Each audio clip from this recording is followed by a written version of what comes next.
What's up? How's it going? How's it going, Jay? I'm Indy, and this guy over here is Jay Powell from Powell Group Consulting. Morning. So how was your week off?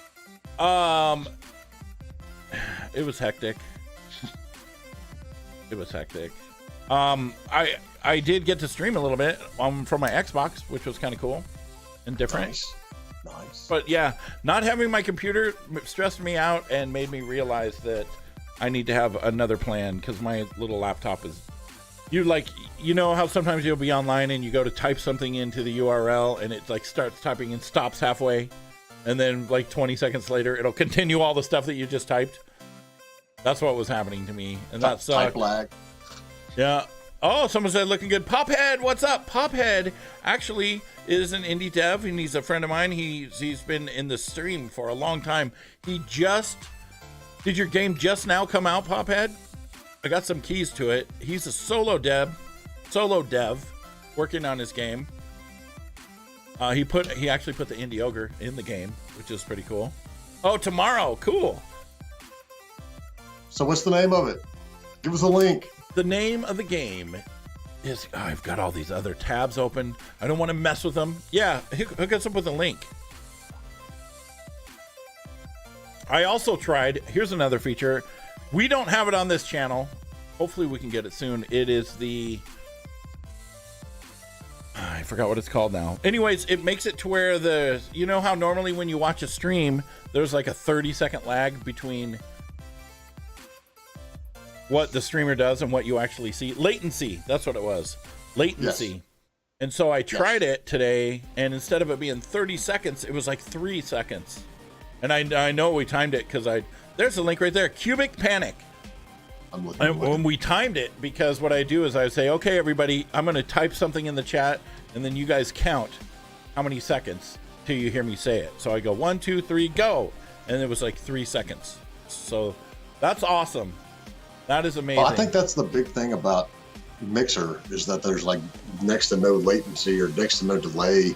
Yeah, there's only a second or two. And there's also another streaming site called Caffeine, where there is no latency at all. I mean, it is literally milliseconds.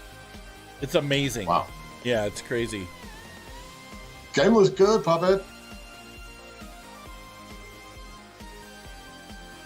Are you going to do a Switch version? This is his first game. I'm super proud of him, because the percentage of game developers that start a game that actually complete a game is not very high. And that's what I tell clients all the time. You know, it doesn't matter. I mean, it matters, but it's not that big a deal if you have something that you put out there and it didn't review well, or it didn't sell well, or whatever. The fact that you have it out there and it's not a complete and utter buggy piece of crap puts you ahead of about 80 to 85% of a lot of developers out there. Right. Because it's just, you know, they talk about doing something and they never actually do it. And it's hard. I mean, it's a lot of hard work when you're in that last like 10, 20% to sit down and go, okay, I need to ship this, versus sitting down and going, oh, well, you know what? Maybe I should add multiplayer, and well, maybe I should go from 2D to 3D. You know, let's go through and redo all the graphics. I've seen that done a lot of times. I think we're going to add a narrative multiplayer section. No, ship the game. Just ship it. Ship it and move on. Take what you learned. Do something else. You got to draw that line somewhere. You've got to. I know there's a lot of developers that don't draw that line and keep adding to their game and adding to their game. There was actually a game that we loved called Sky Nations, and we loved that game, and then he kept adding to it and adding to it and adding to it, and then something happens where the servers crashed, and after that he could just never get that momentum again. But we would go on there, I would live stream, we'd have like 30 people all playing. I love that game. But now since he updated it and did all these changes, it's just not what it was anymore, and it's just not fun. I think that's what happened to, you know, Lawbreakers in a sense. It's like they had some momentum, and one, they were going against a very, very, very strong crowded market. But, you know, once that initial momentum got lost, it just kind of went downhill. And it's especially dangerous for the multiplayer game, because no matter how good the multiplayer game is, if you get online and there's only like 6 people to play, it's no fun. It's You no would good. have loved this game. It was like Minecraft, but you could fly around. So what you would do is build this little ship out of blocks, and you had different speeds and jets, and then you would fly around and you would fight other people, right? And dude, it was the funnest game, the funnest group game I've ever played, because you could build these massive ships, and the way the collision worked was if you bumped something, it would stop. So we would build these massive ships that were just like a big cube with one side open, and we were like the Borg, and we'd go and swallow up the other ships and cut them off. And then what you do is you jump onto the ship and attack everybody, and there was a one specific block that if you broke, they couldn't respawn there again. So we would go and just like with 15 of us, and we would attack all these little ships. Oh man, it was so fun. Then with the bases, he implemented these auto turrets. So if you weren't online, you'd have auto turrets, and it would attack the people if they got close to your base.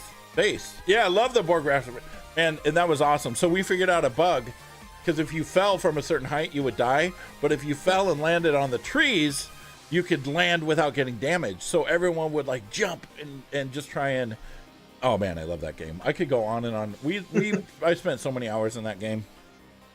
See, those are the fun ones. And it's just, it comes down to, you just got to have that mentality of, I've got to get it out there and get it done. You got to make sure it's tested right, or then you lose that momentum, and then it's all over. So.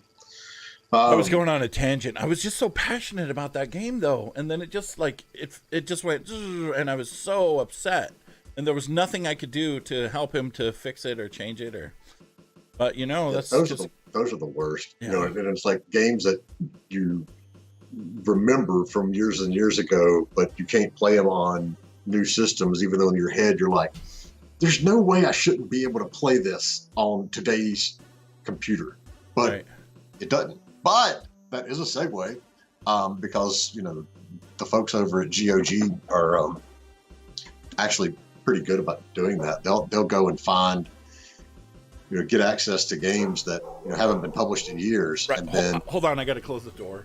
No worries. They go and they'll get the rights to games who haven't been published and aren't compatible with today's machines, and then they'll reverse engineer it, make it work, and put it on sale. And the reason that I'm saying it's a segue is because they've got. We're looking at the news from the last week, and we're going to probably skip back and do a little news from the week before too. But one of the articles this week was GOG's adding social features to their storefront to be more Steam-like. So you've got a user profile, and you can look at a news feed and games, what your friends are doing, and all that sort of good stuff. And it's interesting because we've seen, and I don't know how it will factor into something like Steam Spy, but we've seen a lot of changes over the last couple of weeks, and how Steam Spy was able to get that content, get that data, and then turn it into something that's actionable from that. Right. And Sergey's got he's got a new algorithm up and going, that's supposed to help bring that part back. But I haven't even had a chance to look at it. You have to go through and make sure that your stuff is set to public. There's some steps to do it. I was already set that way, so hopefully he will bring that back. So it depends on whether the user goes through and does it. That's going to be tough. Yeah, that is going to be tough. Get all the I think they're really working hard on some workarounds for that right there, though. But this is the article you guys had just posted in chat about the GOG getting more Steam-like edition, or Steam-like with addition of new social features, and hopefully they'll do something like with Steam, for example. You get the cards and you make the badges, and then you can level up your account. And when you level up your account, you get more things like more spots for friends spaces, and different graphics and stuff like that. I've got the cards, and I think I've sold a lot of cards, but I've never bought them to get badges. Yeah. You if you get enough. Legend Studio, what's up? Welcome. Yeah, if you put, here's the trick. What they did is, so let's say as a game developer, you can pick how many cards you want for your game. Let's say you have 5. Well, when you play the game, you get 3 of them only. You only get 3, and that's it. Then you have to buy the other 2. So the way that I understand, and so you have to buy the other 2, and then you make a badge and you level up. Well, then you can do that 5 times. But after you do the first badge, you have to buy the cards because you can't farm them anymore from playing your games. And so the more you get, the more experience your account gets, and then you can level up your account to get different things like graphics, get another slot. Hey, what's up, Drawl? Stuff like that. But the dev also makes money from the cards. Oh, I see. I didn't even realize that part. The dev makes money from the cards, and when people see... resell the cards, apparently they make money from it.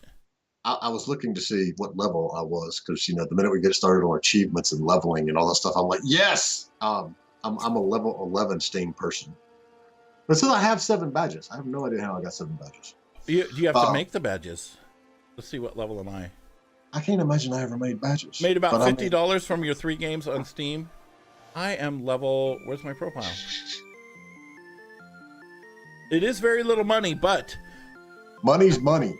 Back a few years ago, somebody was doing a thing, and this is when you could just have. I'm level 52. So nah.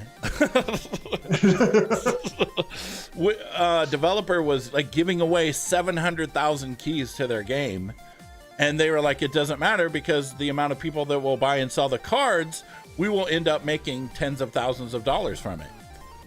That I don't know if that is the case now, because now Steam only allows developers so many keys.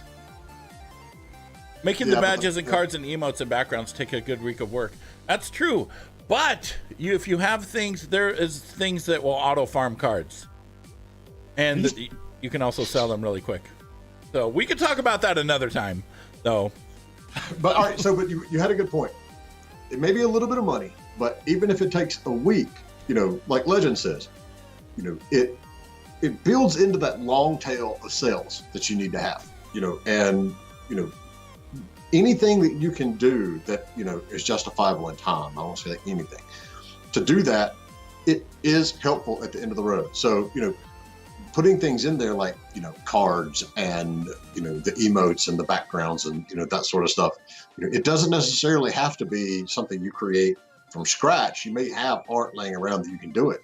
And the other one, is getting on as many stores as possible. So making sure that you're on Steam and the Amazon store, and Kongregate is the other news piece that we've got here. Kongregate has a revenue. I'll post a link platform from cartridge, and so if you don't remember that Kongregate was bought by GameStop years ago. It was okay. That's news to me. Though. It was part, and then they tried to do another store, and it just didn't work right. But they've got a new store now. I'm sitting here. I read this article a few weeks ago, but now I'm having to remember it again. Developers take home 100% of their first $10,000 in revenue generated on the site. After that, the revenue share is 70%, just like Steam. I'm sorry, that it's not officially Steam, but we all know that that's what Steam does. So, the Steam does that same thing. Well, they don't do that. That's the thing. They don't do the 100% of the first 10,000. The understood rev share that you get from Steam and from, PlayStation and Sony, and Microsoft and Apple and Google and pretty much all of the distribution platforms is 70% to the developer, 30% to the platform. That's all what's completely understood. Kongregate's different in the fact that, that first $10,000 you make, you get $10,000, whereas the first $10,000 you make on Steam or GOG or whatever, you're only going to get $7,000. So, it's another, perk. It's another reason to make it interesting. And so you're seeing more and more of these, platform-specific perks come up. Amazon announced a couple of weeks ago that, they've got their own store, and to get people into their store, they're giving away the, free games with Prime every month. Mm-hmm. And I can't remember what they gave away last month, but, it's getting more and more every month. Well, yeah, you get 6 every month. Mm-hmm. And, it's not like any of them are, brand new games, but things like this month it's like Psychonauts, and I read them off to you a little while ago, and I can't remember what they are now. I don't have that article up, but it's that is Amazon's way of getting consumers to come to their store. And so once you're on, once those consumers are going to that store, it's in your best interest as a developer to have your game on that store as well, because all of those little long tails will add up in the end. And that's before you even get to the streaming services like Utomic and some of the other, like the Nvidia's got one. Those aren't going to generate you a ton of money, but it is money.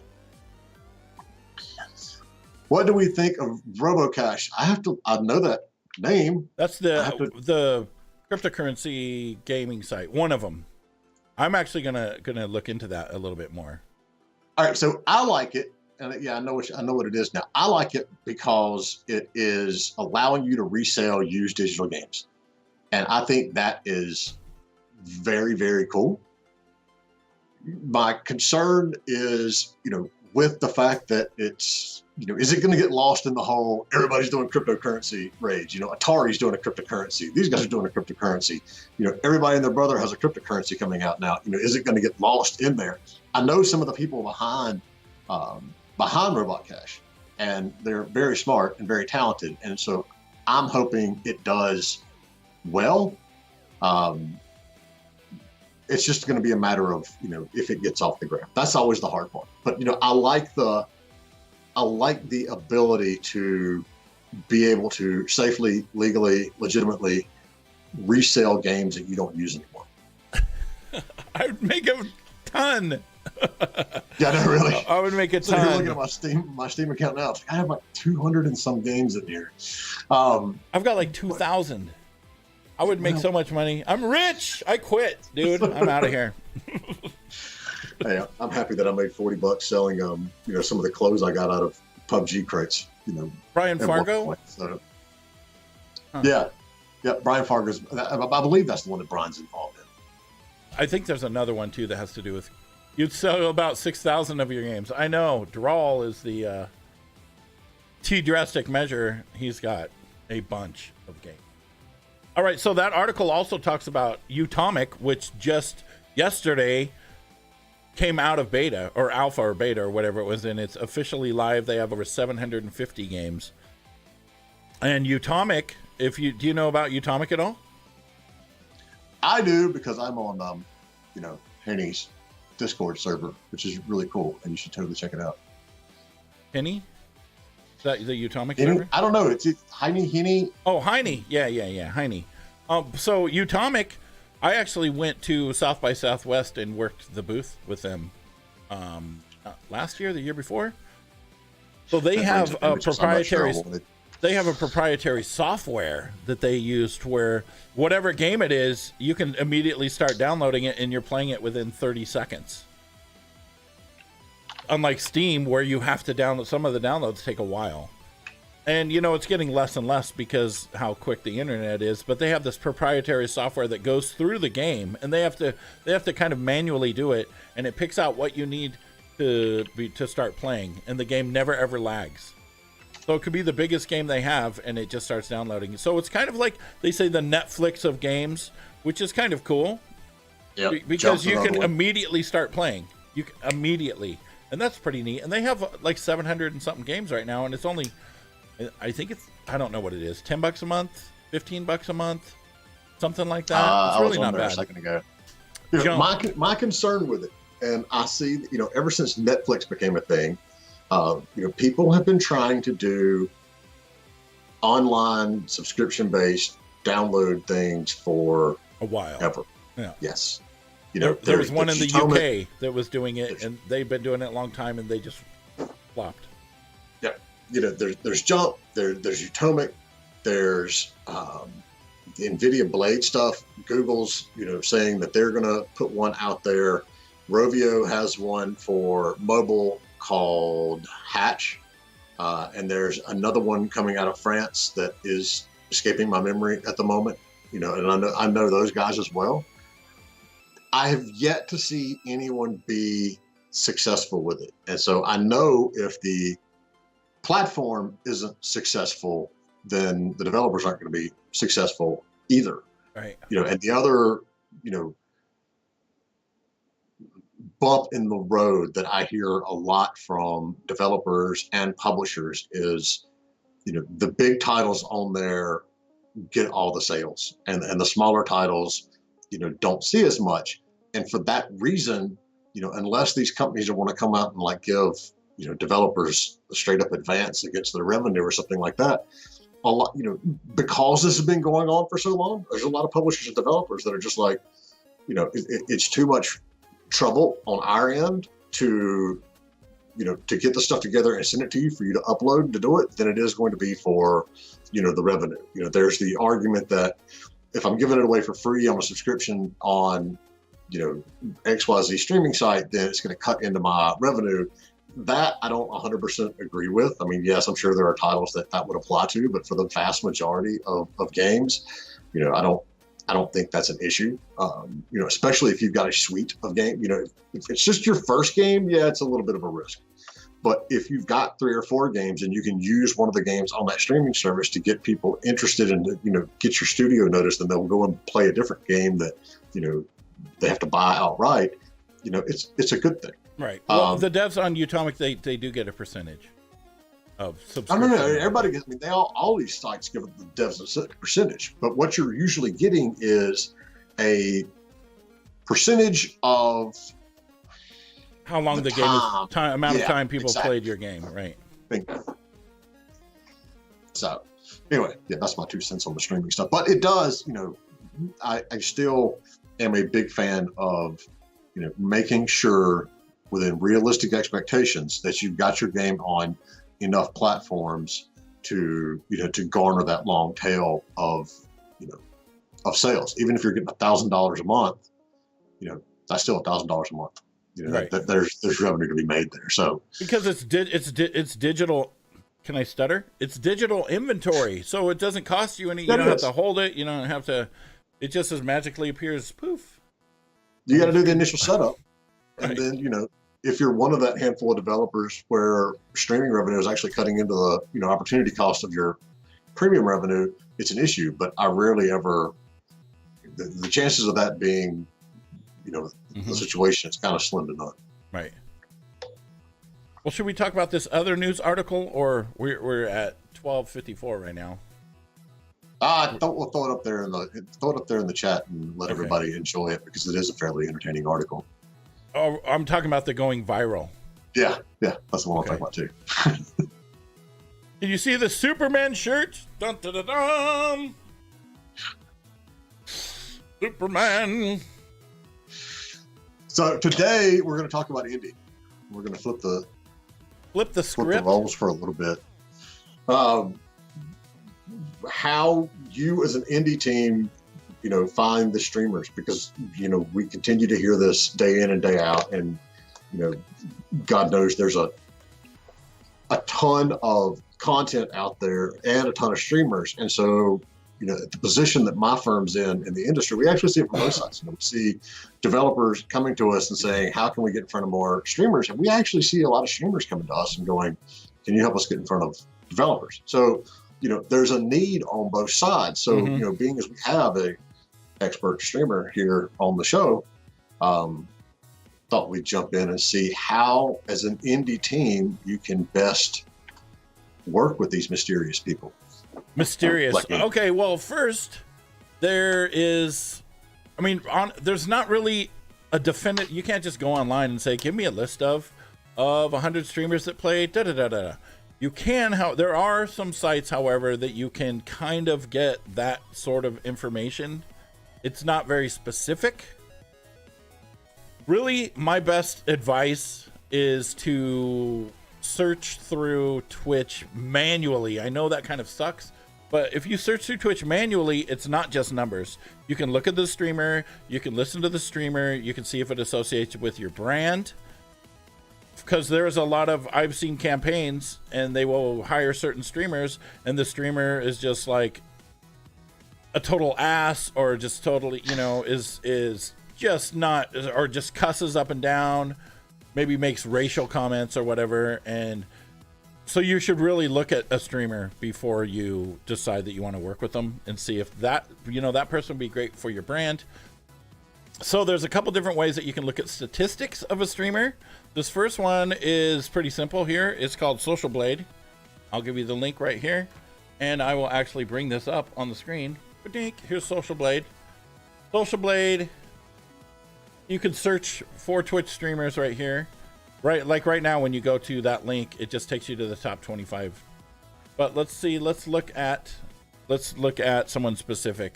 Let's just look at my channel. Let's look at you. Let's look at my channel. Fine. So if you look at it's got my followers here and my channel views when I was created. Gosh, I'm 2013. The last game that I played. I'm a B rank. Yeah, which is good. I am like the top 1600th for channel views in the top 6,000. This shows like my total number of followers over time. How many views I get whenever I stream. Like on Friday, I got 3,000 views. Today, on Thursday, and it's not totally updated, 379 views. These were pretty big. We had a 24-hour charity stream going on, so that's why these numbers are pretty big. Normally, my numbers would be like this, 400, 500, under 1,000. And it also has some stats here. But that's pretty basic. With Twitch communities, you can look under community using indie. Right, you can look under Twitch communities as well, for sure. The other one is Solinome, which I personally don't like that. All right, thank you. So what don't you like about it? I just don't like the way that it is organized personally, and that's just me. I find it a little bit more difficult to go through stuff and find, like, you can look at most watch games and most streamed games, stuff like that. Right. Well, actually, let me just look at my channel and see. So here's the thing I noticed like immediately, and a lot of these are new to me too because I haven't had a chance to see them yet. So on Social Blade, it's very focused on your stats as the streamer, which is fine once I've identified you. Right. But say I'm a developer and let's just put him in the spotlight here. Where'd my Steam where'd my Steam go? So the So let's search for a game. Cubic Panic. Yes. All right, here we go. I had to find the game. All right, so Pophead is gonna like find streamers that to play his game tomorrow. So what he should be doing, in my opinion, again, not to put you on the spot here, Pop, but hey, you want to go and find other casual puzzle games. And I'm going to completely draw a blank here. And somebody give me a casual puzzle well, game. Here in Solinome, you can actually search for community. This is casual community, casual games collection. I don't know. What's a good casual game? Casual game. But casual game is too broad. Even something that focused is too broad because, under casual games, you're going to get hidden object games. You're going to get match 3 games. You're going to get like bubble poppers. You're going to get, a lot of the stuff that has been, classified as. All right. So what's a good puzzle type casual game? I know that I put myself on a spot. Plants vs. Zombies. There probably is not anybody playing that. So. Now there's people that play Plants vs. Zombie too, because I know my 6-year-old watches them. Okay, and then asked me if I'd worked on it. No, versus Zombies 2. Here, we'll just look at it. Watch time 19 hours. See, it just shows stats. Okay, so I wonder if it shows where the channels are. What channel? Maybe I can search in channels here. Yeah, see, I don't know. I never liked this site, so I don't use it. So I can't say, most watched. Let's see. Oh, here we go. Most watched people that played Plants vs. Zombies in the past 7 days. There are actually people. So look, we got Vinny 1233333. He played it for 6 hours. He had three peak viewers. So not really very many people play it, But and he's Dutch, English. So let's look up a different game. How about Throne of Lies? It's not. it's a different type of game, but just to look at some different stats just to see it. Look, Mr. Smooth, he's played it for 2,000 hours with an average viewers of 74. So we can look through these guys and see. Yeah, I mean, it's one of the things that you should be as a indie when you're building up to the point where you're going to do, your launch and all that kind of good stuff. You need to be understanding who we used to call them best in breed. What are the best puzzle games? And like the only one I can think of off the top of my head right now is like Luminez. But what are the best puzzle, casual puzzle games that are out there? And you kind of need to understand where you fit into that ecosystem and where you're better and where you're worse, and why you're different and all that kind of good stuff. But if you've got a short list of 5 or 10 of those things, then this is a good example. The same way that we talk about qualifying your publisher, you have to go and make sure that the publisher that you're working with is going to be a good fit for you. Being able to search by specific games to see who's playing it that's a huge advantage. I mean, that's a wonderful thing that you need to be doing, as long as you're realistic about your expectations. Right, because then you can target specific people and look at them. Exactly. So, and that's good. If you were just manually, I mean, that goes alongside with manually searching. I really think you find these people, you go and you watch them, you watch some of their VODs, and you see, if they would be a good fit for what you want specifically. Okay, so the next one I got is called Twinge, and they're hiring a senior back-end manager. They actually have somebody on. They have Serious Gaming on the front page. That's pretty cool. So Twinge is something I haven't used very much, but I know a lot of people, a lot of influence marketers use this. So this is another site to really look through. My favorite one, did I post a link to it? Let me post a link. My favorite one that I'm using right now is called the Twitch Tracker. And one of the projects I'm working on right now is for GatherBot from Opera Event, and I am not necessarily searching for streamers that are in a specific genre, because it's a Twitch app that anybody can use, and it helps them get free donations and stuff like that. But what I do is I manually go through Twitch and look for a certain amount of viewers, and then I go over here and I look at their stats.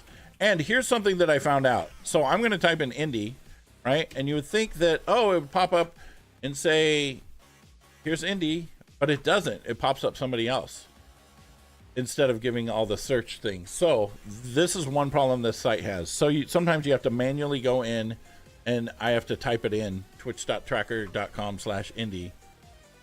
And then my stats pop up. And this goes into, I love the way this is organized. It shows like my growth in the last 30 days, my viewers. It shows the games that I played. Well, actually the titles of things that I played. And it shows the different games, which is kind of cool, because when someone's streaming and they stream multiple games and switch the name of their game, you don't see that from any other site that I've found. It will just show the one game they started with. And with this game, it shows the different games that I played during a stream. Can I show you what is very interesting to me on that site? Sure. I just clicked like one of the top links.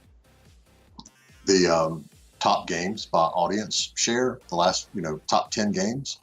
Mm-hmm. Look at what happened on September 18th, 2017. Everything goes downhill except Fortnite. Right. When Fortnite went live, it absolutely crunched the streams of the other 9 games in there, basically, and none of them are on the upswing. Maybe Overwatch. None of them are on the upswing. That to me is interesting. I don't really have any aside to go with that, but to me that was further evidence. I knew that Fortnite was going to be awesome when it first came out. I loved playing it. I was terrible. I am terrible at it, but God, look at how much League of Legends dropped. Yeah. So you can with this. I just love Twitch Tracker. It is an amazing. God, look at this. This is crazy. Overwatch had been kind of going down, but geez, player on PUBG just went. Well, and granted, this is just a top 10. Right. This is just a top 10 game being played. But what you see there is of the top 10 games being played, 72.5% of the streams are on Battle Royale games. That's crazy. Anyway, sorry. That was just, I clicked that and I was like, oh my God. Oh, yeah. If you go to the absolute, click absolute. Here, let me pull it up. You can really see the graph. Boink. Oh my God. You can really get a different, look at that. That is just crazy. Wow. This is where the data side of me gets, all. So you're going to love these sites, even if you haven't. Second. I just love Twitch Tracker. That's cool. I like that. All right. So let's see here. Yeah. Those are the 4 that everyone recommends or people like. And you may like one over the other, for sure. You may like one over the other. So here is a great article about creator success on Twitch. Hard numbers, that's what it says. And he talks about Hearthstone, Punch Club. Punch Club did a thing where they had like a Twitch Plays Punch Club, and whenever the game was beaten, then they released it. And that had a massive impact to what happened. This actually shows game sales attributed to Twitch. The percentage of total sales for Punch Club, 25%. The Culling, 25%. Now the Culling was awesome, but nobody plays the Culling anymore, which kind of sucks. It kind of just went off the face of the earth. Nobody plays it, and but, it was that's the good game. That's a product of partly of how many games come out. I mean, one of the reasons I played World of Warcraft for 10 years. I mean, up through the initial raids on the latest expansion. Mm-hmm. But it got to the point where I was like, how many games am I missing out on because I'm playing World of Warcraft? And, now I cycle through, I haven't played WoW in a very long time. But, now I cycle through all these other games and they're coming out so fast. I think the time of I'm going to release a game and it's going to be profitable, we used to base it in years. You're going to see a revenue for a year or 2 years. It doesn't exist anymore because, these things, you've got to get a good sale, in the first 2 months, and you got to get your sales in the first week to even get to that point. But, there's so much content coming out there so quickly that it's hard to, sit down and play these games for a very, very long time anymore. So, and that and the fact that once the culling, and I didn't play the culling, but, the culling's out, everybody likes it for 3 or 6 months. Well, somebody's going to iterate on it, and it's just going to be like PUBG and Fortnite. PUBG was like the end-all, be-all. And then Fortnite took what they did and improved on some of it.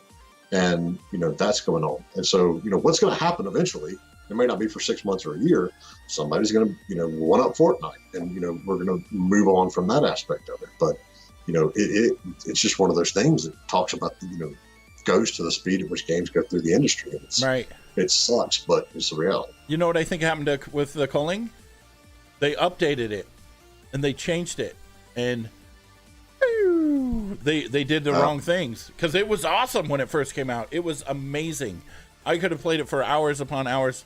You basically took 2 rocks and to craft something, and it would show your character just mashing them together. Bam! I got a knife, and man, it was so cool. It was really good.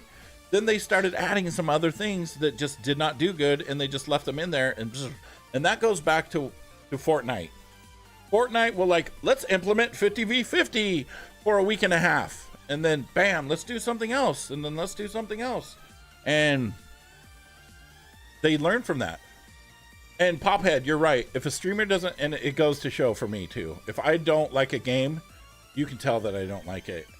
It's really hard for me to not show my displeasure something.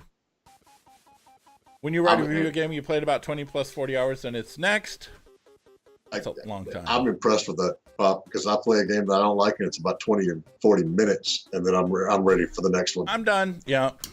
So here's another cool little graphic. Mid-tier influencers are the ones that moved the games. Out of all of the sales of all the games, 46% of the sales are done from people that get 33 views to 3,333 views.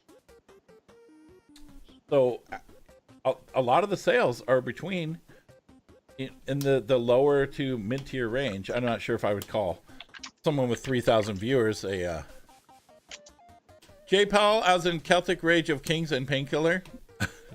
Did you work on those games? Show yourself. Who are you? How do you know me? Did you work on Painkiller? Yeah, I actually did. I did the publishing deal for that game, for People Can Fly. And Celtic Rage came from Heimamont, who's actually still around, just released Surviving Mars, but they were my very first client back in 1998 when I got started in the industry. They had a RTS called Czar, which I have somewhere framed in a shadow box in my office, and I'm looking around and I'm not sure where it is. Which was interesting, on a complete side tangent. Czar was interesting because it implemented the RPG aspects of an RTS before Warcraft did it. So you had, it was one of the first games ever where you had your 8 little paladins running around, and if they won, they actually leveled up. Oh, wow.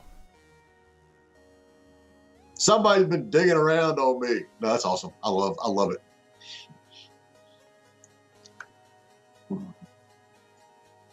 There was a reason they made Dark a co-owner of TDM. Yeah, Dark Child's one of the co-owners of the Drastic Measure website. Oh, very cool. I'm still learning everybody's internet handle, and trying to figure out how to pronounce Dark Child 666. Everyone calls him Dark Clyde. Dark Clyde. He hates that. Don't worry, it's terrible. No one can pronounce my my gaming handle anyway, so everybody's like, "What? Yeah, you are you doing today?" Steam scammers are getting creative. This is a new article published. Clyde is a good guy. New article published here. I'm going to give you the link to it. So you got to be careful of this for sure. A lot of people will pose as a big YouTuber or Twitch streamer and ask developers for keys. So you have to make sure and verify. Undy? Did you already call me Undy? Oh, that was funny. We had a whole thing on the stream one time about that. So if you're reaching out to or YouTubers or Twitch streamers reaching out to you, make sure that email is the verified email. My email is also in my Twitch panels and also my Twitter info. And I notice that more and more streamers do that. They don't put it in their panels, but they put it in their info, which makes a little extra work.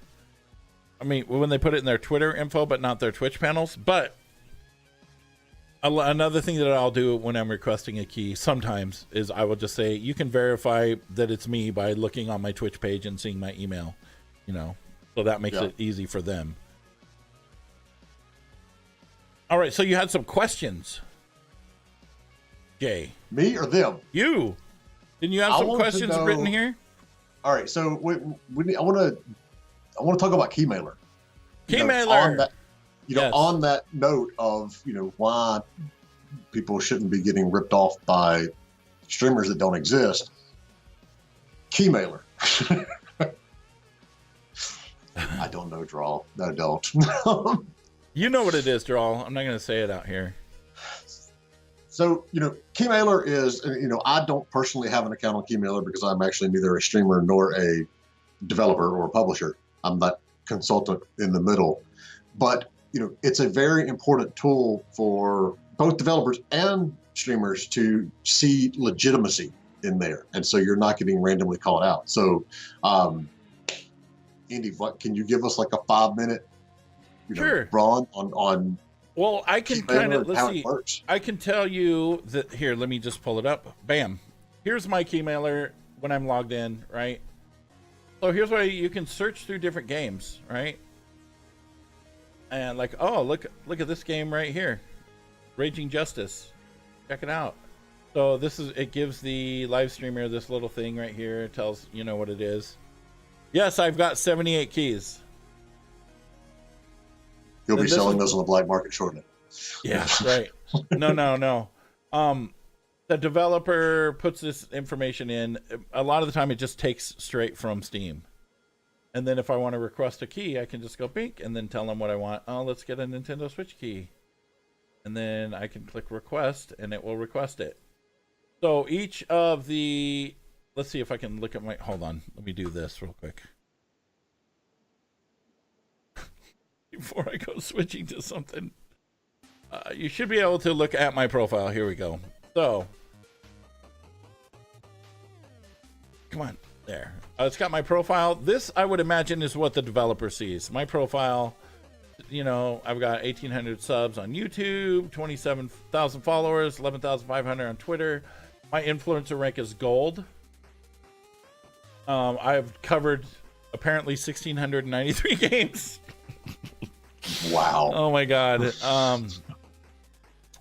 So this is like my coverage, and it tells, it basically says, But for a developer, this is, you know, along the lines of what we were looking at on the stat channels that, you know, we were showing.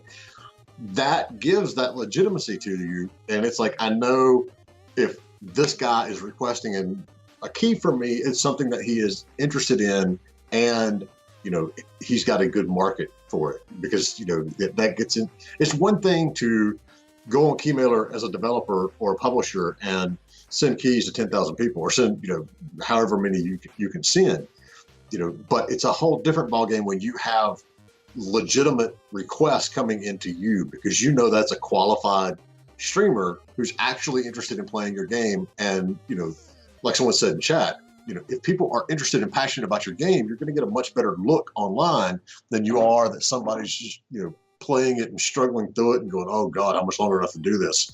You know, it's, you know, that's an awesome thing to have. And so, you know, Keymailer is one of those, you know, like Drastic said, you know, it's, a lot of people don't realize it exists, right, but it's a huge, you know, a huge thing, and a great tool to be able to use. So yeah, I wanted to hit that. All right. So questions. And if anybody in chat, if you have a question, you know, from the developer side or even from the, you know, streamer side, or if you have comments from the streamer side, yes, on anything except, you know, how much better Indy's beard looks than mine. You know, that's the only off topic one. How dare all right, you. So as Indy, how many requests do you get, you know, a week, a month? How many do you think, you know, the typical streamer gets in a week, in a month? And we're for the sake of this, you know, exercise, we're not talking about Ninja and PewDiePie and whoever, you know, because they're outliers. That's not it, you know. But, you know, like the article said, you know, that mid-round, you know, to upper middle class, is that what, you know, the next step is? Whatever it would be. I don't know. How many requests do you get? I probably get 5. When I woke up this morning, I had 5. But that's just today. That's just today. All right. So is that like typical? Is at least that's typical. That's typical. 5. So Sundays, I don't really get very many emails, but Saturdays I get less emails. Then you get Sunday I get 20 to 35.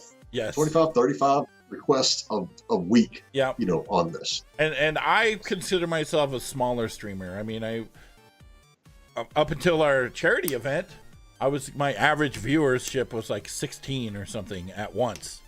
That doesn't mean only 16 people watched. That just means that's the amount of viewers that at that specific time. And I think the numbers aren't that accurate. The numbers are not super accurate. And I know that for a fact because I would get on the front page and it said that I would have like 3,000 views or 1,000 views. 1,000 people viewed my stream. Well, how can that be possible if the average of the amount of viewers that I had was 16? that mean that it would have to get divided into 4 hours? I don't think so. So I really don't think the numbers are an accurate anything when it comes to Twitch. Because if I got that many people looking at my channel, they're most likely not accurate across the board. right? So, you can still you can still weigh the streamers on a single platform, versus one another, whether or not the numbers are exact, simply because, the numbers are inexact for everybody. And their communities are different. That's why I suggest watching it too, watching their community. Because, for example, my community, the people are super, they're my friends. They're super active. Plus, a lot of them are either game developers or they have indie gaming websites, or they're specifically into indie gaming. And it all depends. If you're reaching out to a streamer that all of their audience is kids that probably don't have any money, then they're probably not going to be buying a certain game. You know what I mean? You can say as the parent of one of those kids that watches, approved YouTube channels for us, the parents have that money, and there are many a day when I would pay money to make that stream go away for a little while, just to give my own sanity a break. But I mean, the reality is, and you're starting to see YouTube and some of these sites get in trouble for it. It's the same thing that television went through years ago, and we saw, cereal go through in the 70s and 80s, and then cigarettes in the 80s and 90s.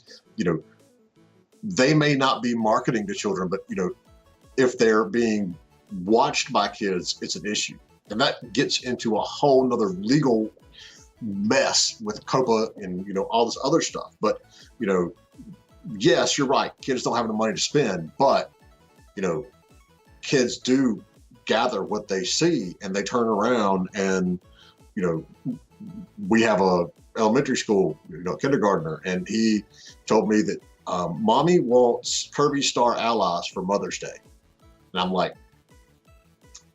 I don't think she does, but what, she's probably going to get it anyway. So they're they do pay attention, and it's just something that you got to keep in mind. So all right, next question. So how do you prefer developers contact you about playing their game? Is it Twitter? Is it email? Is it Keymailer? I personally prefer email, right? But developers reach out in all different ways. Discord, Twitter and Discord are the big ones. So what's your big pet peeve? When a developer does X, it makes you go, I don't want to even want to talk to this guy anymore. You got contacted by the site who'sgamingnow.net? Yes, I know them. Drawl. Yeah, we know them pretty well. WGN, yes. That's funny because we all know them. And I used to stream with them and stuff too. My big pet peeve when a developer reaches out is writing a freaking book. Sending me an email that has like 8 paragraphs of information. My advice, make it short and sweet. Yeah, Draw's one of the team. Make it super short and sweet. Make the thing where make it to where I'm going to click it open. You have to think like, okay, if this dude is, you have to imagine, put yourself in that person's shoes. Okay, this person's a live streamer. They probably get 30 emails a day to, hey, check out my game. So make the subject something that you would open if you had to look through 30 different games a day. Make it something like that. If you're offering money, I personally say I'm offering you money. I'm offering you X amount. If not, no big deal. But you got to make it interesting enough to where someone will open the email in the first place. Thanks, Legend. And then right, in the email, make it short and sweet. Then maybe put like some images and maybe even a small video. Okay. So that was my next question. Is like, what makes it, pop to you? And so, yeah, I mean, the catchy headline, the, images, maybe a GIF, a quick link to a video. If there's an early access page, that would probably help. Why would you? See, now my ADD is kicking in. Why would you force a good review? Oh, people trying to get you. Yeah, well, That's people. That's that's part of the problem. You know, having that, you know, and as a developer, you know, and if we go back and talk about some of the, you know, link this into some of the earlier shows, when you're looking at that CRM software that we talked about, you know, something to keep track of all your contacts, a lot of these, you know, CRMs now will let you track emails. You know, I've got a system where I can put an email out and, you know, and it's not even a newsletter, it's just a regular email, and it will tell me how many times it was open, who clicked through, you know, was there a response from that person, you know, and that's a good way over time, because you're not going to get this right the first time. You know, you're not going to send your first email out to 100 streamers or 1,000 streamers and, you know, 50% of them go, oh yes, let's play it right now. But it's going to be more like 1%. Yeah, exactly. If. And you know, we've been doing this for, I mean, I've been doing this for 20 years. And even when we send out emails to publishers for developers, you know, I tell our clients, you know, there may be 200 publishers out there that are a good fit for your game, but when we reach out to them, you know, a third of them are going to respond. Not a third of them are going to be interested, a third are going to respond. And if I take that very same game and I was to wipe their memory and send it out again, I would still get a third responding, but it would be a completely different third. You know, it varies, but you know, what you can see over time is, you know, what works and what doesn't when you're trying to get, you know, someone's attention. And so having that software that lets you look at it and lets you analyze it and go, okay, I got a 40% open rate on this one, you know, I got a 20% open rate on this one, you know, what was different, why was it different, that sort of stuff. So yeah. Cyber Turnip, what's up? Welcome. I think you need to link that information in here because also I want to use it because it works with Gmail, right? Yeah, so, I mean, several of them do. I mean, okay, it's just, I want to do that with my Gmail. You've actually doing these shows with Jay has inspired me to do a lot of things. Like I used to keep track of contacts in a certain way, but I've recently started my own CRM. I guess it's not really a marketing thing, but it's more like a contact database, and using Google Docs and Google Forms.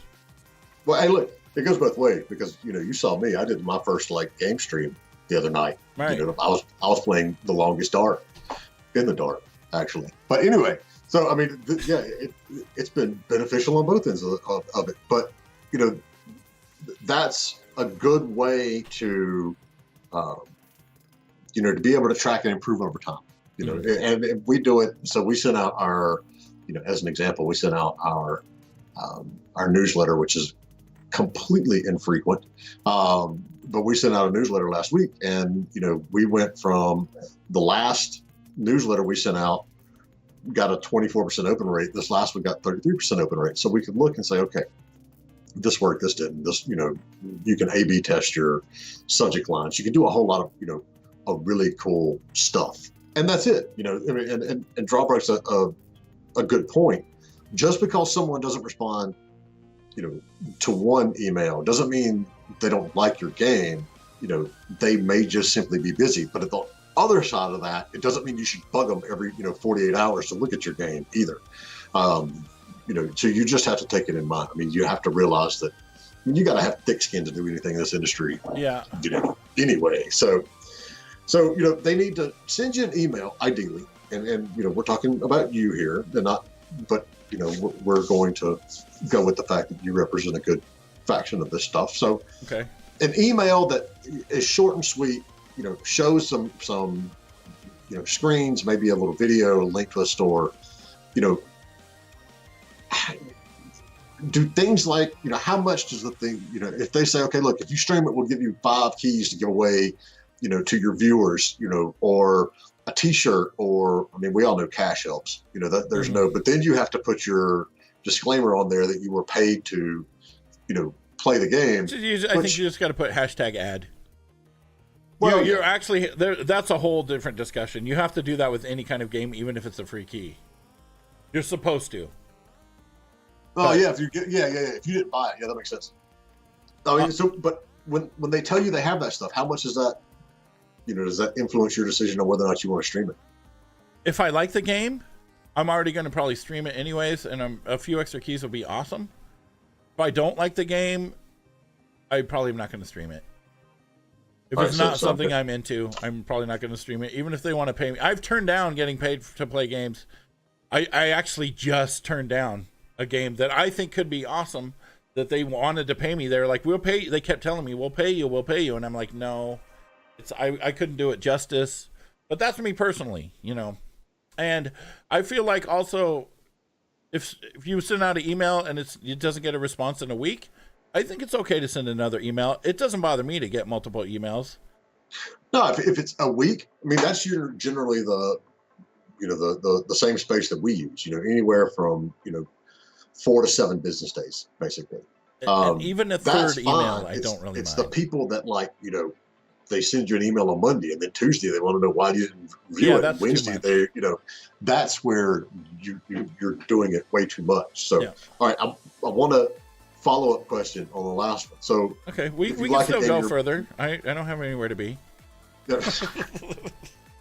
I'm having a great time. The only thing I'm concerned about is going back and never mind. And buzzing out your profile. Yeah. All right. So if you like the game, you're obviously more willing to play it, but you don't play every single game that you get. You're not playing 30 games a week to see if you like them. No. But a lot of the time, if I look at a game and say, I'm not sure if I'll like it or not, I personally like to play a game before I stream it. So I'm going to use the key anyways and check it out. Because I've seen games, this is awesome, it's beautiful, and I want to do it, and then I played it and it sucked. And I've done that in streams too. Oh, this game looks great, I'm excited to play it. It's happened many times, and then I don't have time to play it, so I play it on the stream, and then I'm just like, with a look on my face. This isn't good. I like to play the game before I stream it, but that's me personally. So if they give you that, a little video or the screenshots and a short synopsis, is that generally enough to tell you that this may or may not be something, or is there something else that they need to be able to say, look, Indy, this is exactly what it was, this is exactly what it is, and this is why you should play my game? Yeah, something short like that. Something short. Honestly, I got the email for the game Juicy Rain, which looks gorgeous. And I have fun playing it. The email, the guy wrote of several paragraphs. I honestly didn't read all of the paragraphs before I decided I was going to play the game. I looked at the gifts he sent, the screenshots, and there was some gameplay. And I was like, I want to play it. And then I didn't even I still haven't read all the paragraphs. I've been meaning to go back and read everything else he said to me. But I didn't because I wanted to play it. So if the game is appealing enough, I think those pictures and different screenshots. He sent me like 5 screenshots or something and a video. I think that's enough, really. Here's this. So game. How far along does the game need to be? If it's, because I'm not streaming as many games, but I do, sit on several of the committees that judge these indie game competitions, and so, we'll get. A couple of months before the competition, we'll get like a list of like 50 games that we need to play. And in that case, I don't have the option of going, it doesn't look like something I like, I'm going to skip it. I need to play all 50 games, to, see if they're worth going on. What stage, is it something that it's even worth a developer sending out to you if it's not already, say, on Steam that they can at least wish list, or what about? I think that's a good starting point. I have played games where I've had to download them not from Steam. I think as long as they have at least a vertical slice, which is a section of the game that is completely done, right? Or as long as when you go from the beginning of the game, there's enough information there where you can play it. If I get a game key and they said, well, there's no tutorial yet, but here's this big thing of instructions, I'm not going to play it. I am not going to do it. I'm not even going to look at it. I just won't do it because I don't want to read a whole bunch of stuff like that. And I'm a reader.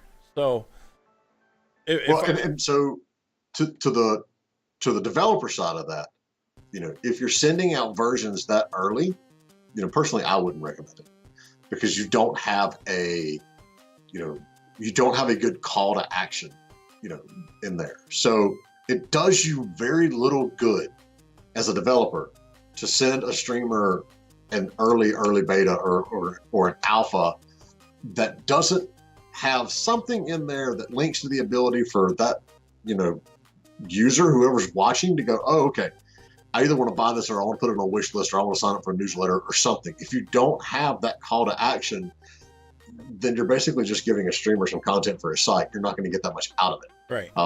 So, my thought would be, at least early access or something that at least has a Steam page where people can wish list it. And you can make sure this is early access. Put that on the screen in the game. This is early access, so there may be bugs. Yes. Because people understand what early access. Divinorium, if the game has placeholder graphics, it depends. If I'm playing like a first-person game and it's all placeholder cubes, that's not going to be, number one, very exciting to watch to stream. If the graphics are most of the way there, if it's a 2D game and then every once in a while there's like a placeholder for something, I think that's fine. But I mean, if the whole point is to get exposure from someone streaming the game, I think it makes you look good. I think a vertical slice, at least a vertical slice. If your game is something that has 20 levels, at least make one level that looks almost like the complete game, and then just have that part playable. And so that's a good point, because it's a big difference between when I'm looking at games as entries into a development contest and when you're sending something to a streamer, because on my end, I don't want just like blank cubes and gray textures everywhere either, but you can get away with less final graphics when you're looking at something where I'm mainly going to be judging you on gameplay and design. When you are sending something to a streamer, you have to remember that medium at which that streamer is showcasing your game is a video feed. And if your game can be fun, but if it looks like crap, people aren't going to be nearly as interested. And that's, you've got to keep that in mind. Right. Darkchild, I hear what you're saying, but if somebody's sending a key to a streamer, they shouldn't be sending it. Here, will you beta test this? Because that's not what they're going to do. They're going to want to use it to make content. And beta testing is fine, but I don't think you should beta unless that's what your stream is about. I beta test games, and that's actually a good idea. The beta tester. Yeah, you're in so many NDA territory right there, though. Right. You can beta test all the games you want, but you're not going to be able to show them to anybody. That's the downside of it. So okay, all right, yeah. So all right, I'll do one more question here. Okay. Is there any way to judge a streamer's value to a developer other than subscriptions and followers? Well, followers you can't really, judge. Or you guess you kind of can, but it's not a good measure, because like for me, I've got 27,000, but my average views are less than half of 100. There's streamers out there that have 1,000 followers that they get 100 viewers or more. So what's the key metric then? It's kind of a group of everything. You want to look at their social media, see how active, see how, if people are responding, see what they're all about. You maybe watch their stream a little bit and see what's happening and see how interactive their community is. And I know that's hard for, when you're trying to find people to play your game, you kind of want to get through it as fast as possible. But if you just take a little bit of time and look at things, then you will be able to judge more, just about going with that a straight person. Count right. of followers. But really, as if you want to do it in a way, I want to get people that have between 33 and 200 concurrent viewers. That's really the big thing. Look for X amount of concurrent viewers, and some people want to get bigger streamers, and some people want to get smaller streamers. The smaller streamers are more realistic and more apt to play your game for free. Larger streamers, even when it gets up to 100 plus viewers, Trying to crowdfund your game, but you're not an artist. So while most of the system is in place, the art is all placeholder, right? Yeah, exactly, Drawl. Streamer might have a community more focused to indie games over the bigger games, and people will show up and give more feedback. Or a massive streamer might only want the newest AAA games. Right. Yes, and that's where we get into whole, keeping it realistic. Sending your game to Ninja and asking him to play it if it's not Fortnite is going to be a long stretch. But unless you pay him like 30 grand or something.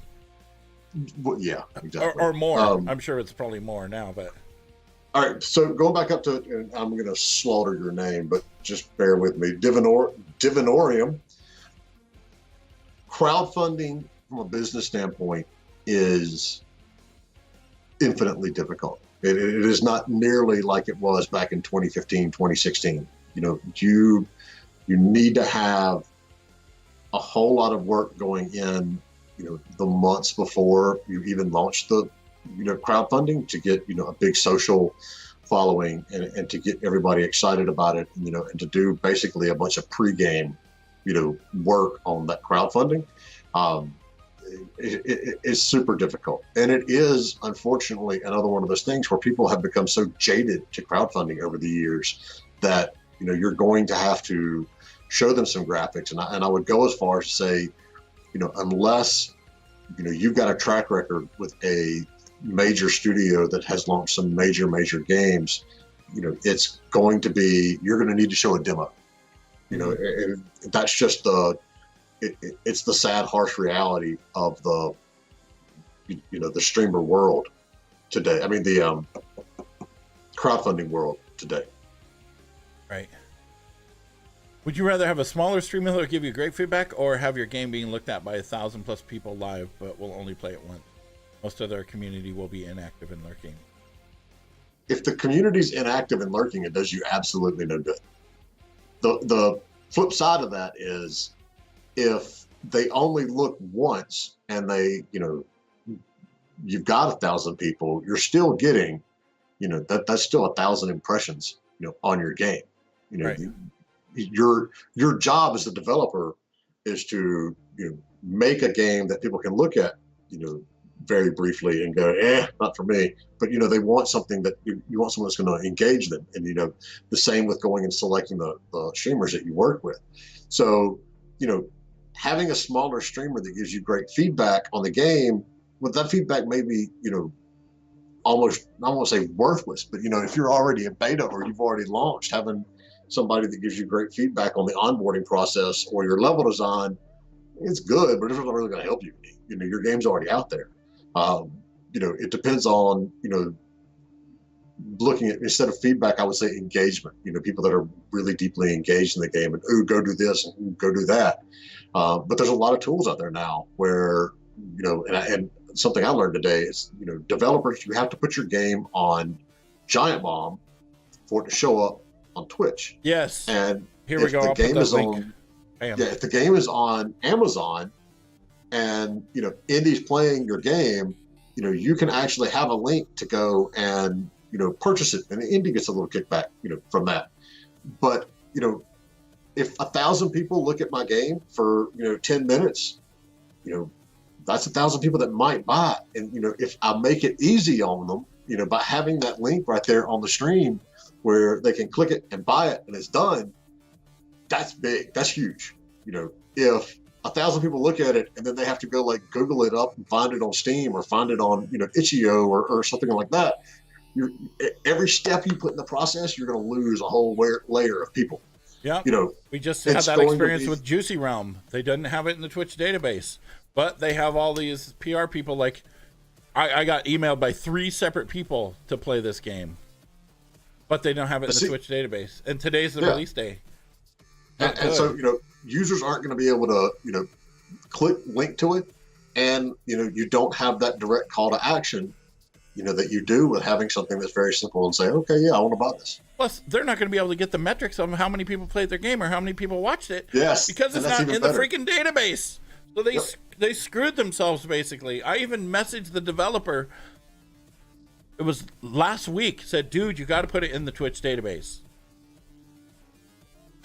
And, so they're not going to know. But, you live and you learn. Not everything You sometimes, you got to get burned before you get learned, right? You get, that's good. You got to burn before you get learned. So, Right. I mean, I think that's all the questions I've got for you, Andy. You guys have any questions? Anything else? And remember, you can always. And no, don't tweet it ask to me us. about that new website that I told you about today, Drawl. You can. There's links at the bottom on our channel where you can hit us up on Twitter.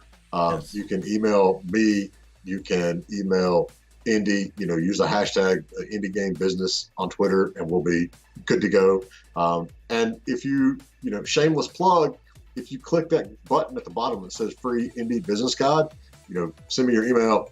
We will send you like 6 or 7 guides to business development and building a budget and contract negotiation and a lot of the stuff that we're going to cover through the course of these shows. But yeah, we'll send them to you. You can run with at your leisure. Hey, Dizenth, we stream Thursdays at 12:30. 12:30 your time. Yeah, 12:30 Pacific time. When am I 12:30 starting over there? 3:30 Eastern and 19:30 GMT. Yeah. On Thursdays. But when we get enough people coming in wanting this stuff, maybe we'll stream more. Tell your friends. Yeah. But make sure and follow on Twitter. Personally trying to get involved with helping devs with marketing, PR, community management. So I always love listening to it. Oh, thanks, Drawl. Send message to where for the guides. The link is underneath the stream. Yep. The big button that says Free Indie Business Guide. Goddamn, man, any steps to it. Easy steps. It's a link. All you got to do is It's collect a big it, man. button. It's a right big, there. big panel. Maybe what I should do is make the bot. I'll get the bot set up, and then we can post those links and all Twitter and all of that kind of stuff. Get that working by next week. All right, you guys. And next week we're going to talk. Look at this week. We've already pre-planned. Next week we're going to be talking about how to find a publisher. If you're a developer, which unfortunately the world is now that you pretty much do need one. Mm-hmm. But we're going to talk about how to find a publisher, what you look for, how to go about doing it, all the questions that you need to ask and all that sort of stuff. All right. Can't believe we went 20 minutes over. We could probably go for another 2 hours just talking. We'll have to do another. We can do a follow-up part 2 on this one week. Yeah. All right. Thank you guys so much. We'll be back next week. Make sure and follow us on Twitter. Twitter/Powell Group GRP. It's right under me right there. And mine is twitter.com/TheRealIndie. Thank you guys. Thanks, everybody. Peace.